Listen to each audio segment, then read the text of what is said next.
Over 50 years ago, Archbishop Marcel Lefebvre chose Armada, Michigan, for the first U.S. foundation of the Society of St. Pius X. The faith has taken root here in southeast Michigan and is poised to rise to preserve the traditional Catholic faith for generations to come. My name is Ronald Slobodnik, Professor Ronald Slobodnik. I spent 51 years in the classroom teaching various subjects at the college and university level, which I enjoyed very much. My earliest recollections of the beginning of the parish was seeing the seminarians walking along the road one day, and I wondered what that was all about. And I began to investigate, and of course I found St. Joseph's on Kreiderman Road. I can see the growth now from what I see of the early years to now. It's really astounding, the growth that we've experienced. All very positive, all very nice. I do remember the visit from the Archbishop Lefebvre. He did confirm my sons, and we have pictures of that, so I cherish that very much. Hi, I'm Catherine Tam. I've been going to SSPX since 1973, going to halls and auditoriums, school auditoriums they used to rent out. I remember when they bought the property in Armada, and the church was nice to have pews and an altar, and all my kids went to school there. They had good Catholic teachers.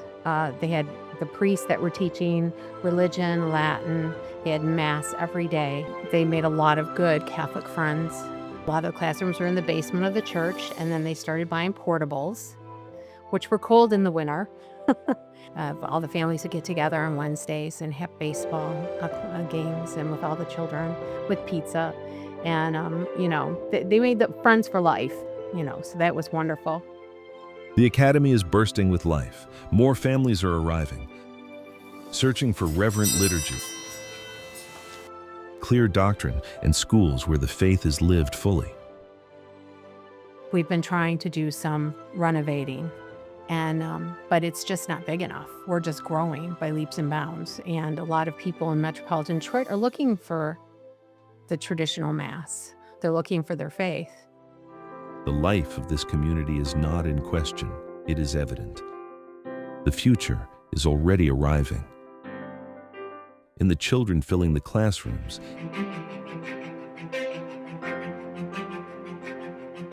in the families crowding these pews,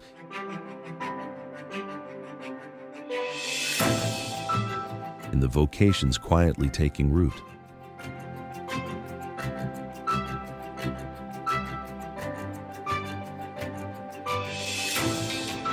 My one son, Thomas, became a Catholic priest, and he had so many good examples there, so many good priests. I mean, even at 5 years old, he would say he wanted to be a Catholic priest, and he continued to say that throughout his growing up, his childhood. Hello, my name is Father Stephen Seuss. I'm a priest of the Society of St. Pius X. I was ordained in 1994 at St. Thomas Aquinas Seminary. Father John Fullerton, the new district superior, a year and a half ago, reassigned me back here to this parish, St. Joseph's. During my first assignment here at St. Joseph's, I was happy to be here, especially with the parish, the school, the missions across Michigan. Our Catholic schools, and of course, they're very important for forming future vocations. So of course, our vocations, priests, religious, they don't just pop out of thin air. They come from, their mother and their father, from a good marriage. But accompanied with that good marriage and the good education that parents give at home, it also needs to be given elsewhere, and that is at school. They're children of Holy Mother Church, and so she wishes to pass on to them what is rightfully theirs. So ultimately, if you want to sum it up in a word, it's truth. All right? God is truth. Hi, my name is Lorraine Sharp. I've been a teacher at St. Joseph's Academy for about 7 years, having teachers that are modeling walking in the faith and in the practice of their faith, receiving the sacraments. Because the teachers have all the same values as far as their faith and religion, at a traditional Catholic school, you really have students who will look up to them and who will take that further on in their life. It's accepted here that you're allowed to bring God into the conversation. The only question is whether we will build in proportion to the blessing before us. St. Joseph's is now preparing for the future.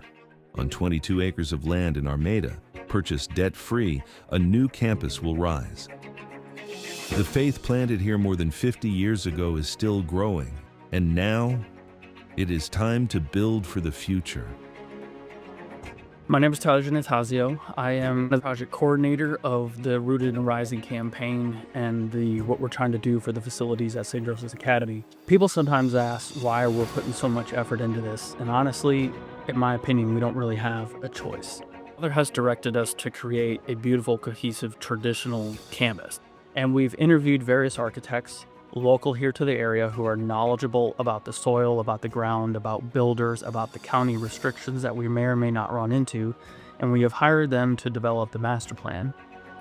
My name's Brad Klein. I'm with Auger Klein Aller Architects. Locking in that master plan early is the best step you can take. It's not necessarily saying that's exactly what the end product is going to be, but at least you know where everything, all the focal points and all the important pieces of the project are going to be located. First phase, we need to obviously clear some of this virgin beautiful land, and we need to get a school building set up so that we have a cohesive, beautiful campus for our children to go to school to. So laser focused on needing to provide everything for a family that wants to move here. We want to be the next destination in the Society of St. Pius X. And the church is something that we're very, very much looking forward to. We want to have a beautiful, traditional, strong, everlasting church that is going to fit right into the beautiful nature of this piece of property that we purchased. A place where faith and formation will flourish for generations to come. A lighthouse for the spirit, a school for the soul, and a home for all. Working with Father Seuss and the master plan team has been a real pleasure to work with, organized, and really approaching this project correctly. Once we have built this new piece of property, new buildings for the school and a parish hall and gym, we can then move into this new location that will allow us to sell the current location and use those funds to construct a beautiful traditional style church, which will be made for the Tridentine Rite Mass. We wanted it to be something that could grow, be set together correctly. We want this something that people will uproot their lives and move to, just like my dad did 25 years ago when we first came to Michigan. A home for the traditional Latin Mass. More than just buildings, but a foundation for souls. We were drawn to the traditional Latin Mass because we wanted deeper spiritual security for our family. We wanted to root our children in something that's timeless, reverent, firmly grounded in the church's unchanging teachings. I came here about 3 years ago, and in that very short time, you've seen a huge, remarkable growth of the parish and the academy. Sunday masses are full, classrooms are at capacity. We continue to see new families that are drawn to the society, to our parish, and they're all looking for the same stability that we found here. It was very important that we were able to learn religion from the priests, and it gave me a very confident foundation in my faith and why I believe what I believe, and I was able to really live that and defend that. So we wanted that for our kids. We wanted the school to reinforce what we're doing at home.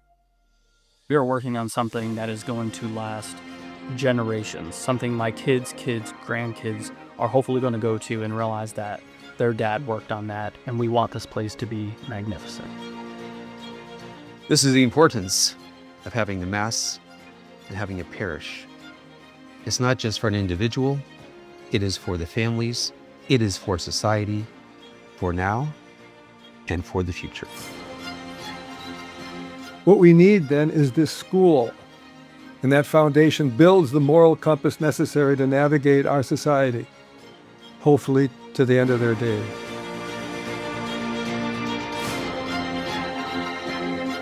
It's a journey of a lifetime, and that starts with a single act of generosity. Join us on this journey and help us build a future we can all be proud of for generations to come.